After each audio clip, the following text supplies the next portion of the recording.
Hi everyone, it's Juilliard here and welcome to Artful Elements Studio. And do you like these? Or these? Or these? And do you find yourself casting more and more and more of them?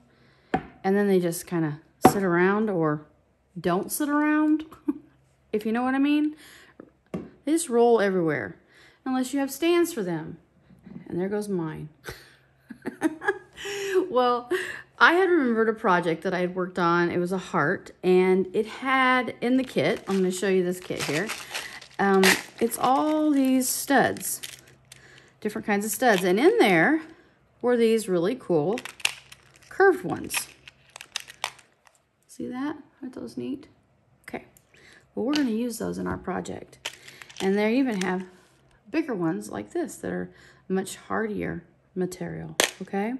So I'm going to show you how I turned these, and of course I'm sure you have a round mold of some sort. Now I did cut the nub out inside of this one, but we're going to take this and these and this, and we're going to make this.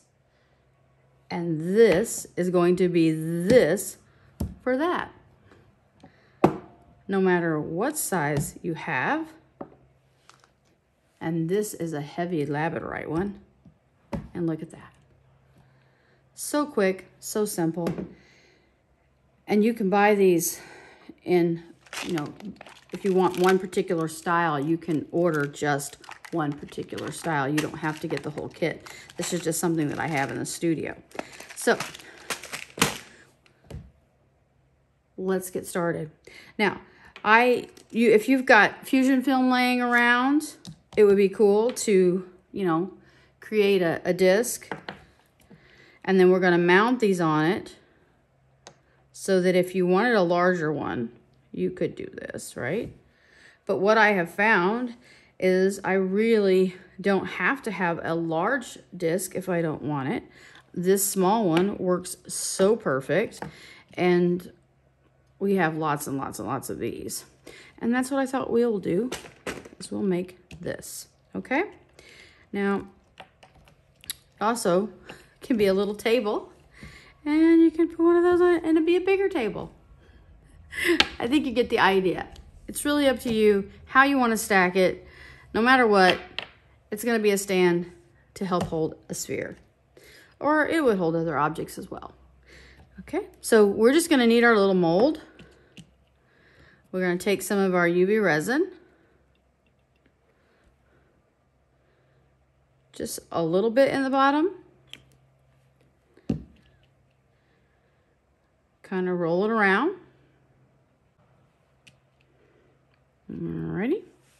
And then whatever mica powder, whatever color you want yours to be, I'm going to go ahead and put a little bit of some of my glitter flake in it.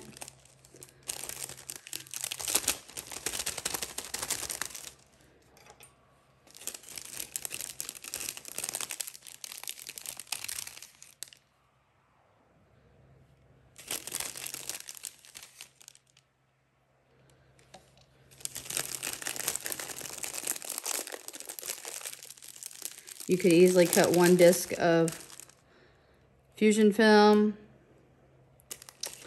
and really get a cool effect for sure. I mean, there's gads to choose from in those colors as well. All right. Let me just get that mixed in like so. We'll add a little bit more. I don't want to go all the way to the top just yet, because we want it to level out. And there it is. We're going to go ahead and cure that.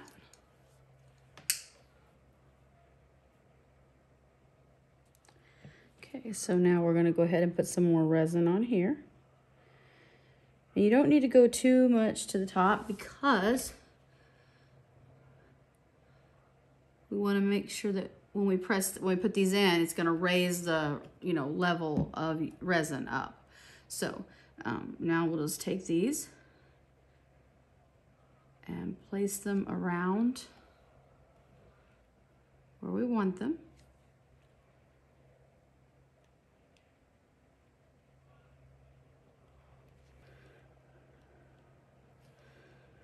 Make sure the prongs are facing outward. You can turn it around so you can kind of look to make sure that everything is where it's at.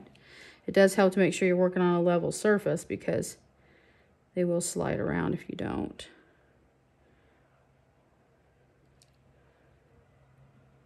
Okay, I think that's good. Now we're going to take it and we'll hit it with the light. Once we cure this side, we're also going to flip it and cure the other because we know that the UV resin went up into the hole, and we want to make sure that that gets cured as well. And from this angle, it cannot. So we will flip it over.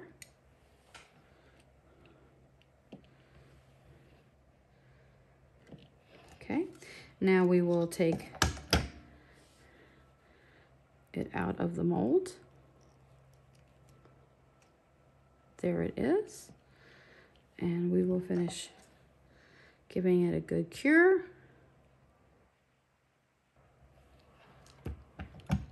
Now, if you want, you can always go and add some more resin into here. But I'm actually very pleased with that. And look how cute it looks. And there we have it. It's going to hold our little spheres, and it's going to hold our big ones. So that's it, that quick. You made a sphere holder for all the lovely spheres that you are making. Thanks for watching.